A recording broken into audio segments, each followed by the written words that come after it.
안녕하십니까. 이번 시간에도 문제풀이를 진행할 정수연입니다.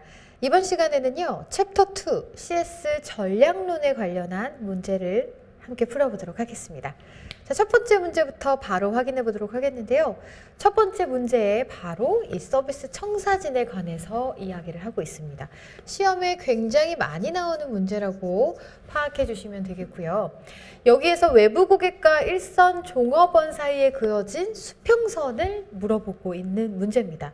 우선 그 개념을 확인을 같이 해보도록 할 텐데, 이 외부 고객이 있을 겁니다. 외부 고객이 있고 일선 종업원이 있겠죠. 그리고 이걸 우리가 전방 직원이라고 말합니다. 자, 그리고 여기에 후방 종업원이 나오게 됩니다. 이 사이에 수평선들이 있다라는 건데요. 외부 고객과 일선 종업원, 전방 종업원 사이에 있는 수평선을 우리가 뭐라고 하냐면 상호작용선이라고 합니다.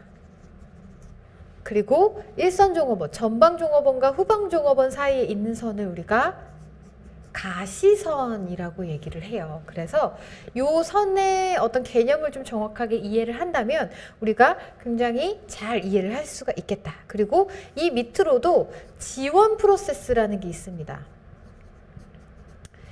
이 지원 프로세스와 후방 종업원 사이에 있는 선은 내부작용선 이라고 파악을 해주시면 되겠고, 요 개념을 좀 외워두시는 게 좋아요. 그럴 때 우리가 정확하게 문제를 파악할 수가 있겠죠.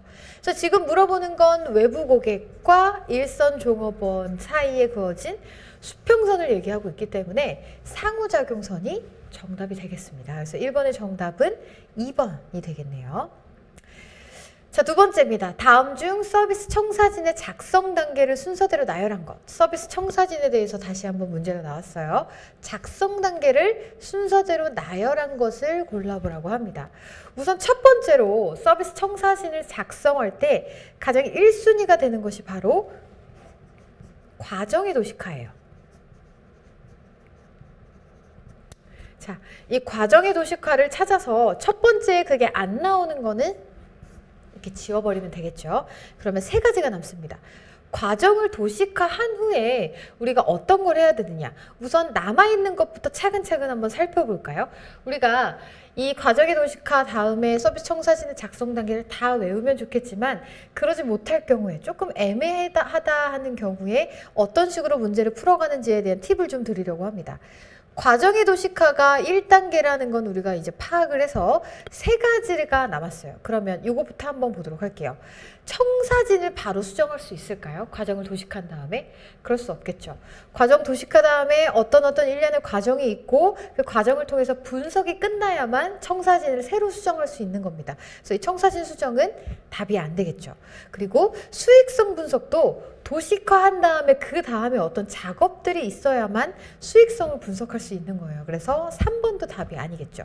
그렇다면 1번이 남았는데 1번을 봤더니 과정의 도식화를 한 다음에 이 도식화된 과정 중에서 실패 가능성이 있는 점을 확인을 먼저 해보는 겁니다. 그래서 실패가 최소화할 수 있도록 확인을 해주시고 그 다음에 경과 시간을 명확화하게 되는 거죠. 그래서 경과 시간의 명확화까지의 단계가 끝난다면 이제 수익성을 분석해서 수익성 분석 후에 실제로 해보고 청사진을 수정해보는 단계가 되는 겁니다. 그래서 정답은 1번이 되겠습니다. 그래서 2번의 답은 1번.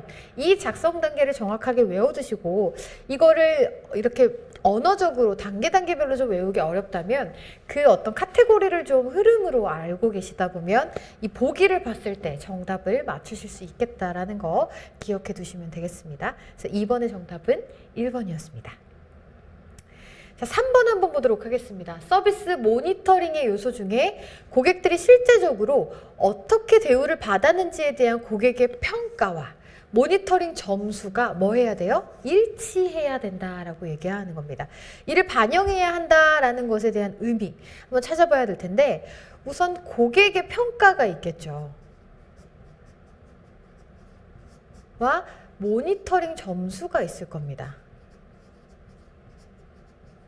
이게 일치해야 된다. 그래야만 타당하다라는 것을 확인할 수 있는 겁니다. 그래서 이것을 의미하는 것은 타당성이다라고 기억해 주시면 되겠어요. 그래서 서비스 모니터링의 요소 중에 타당성이다라는 거 같이 한번 이야기하고 가겠습니다.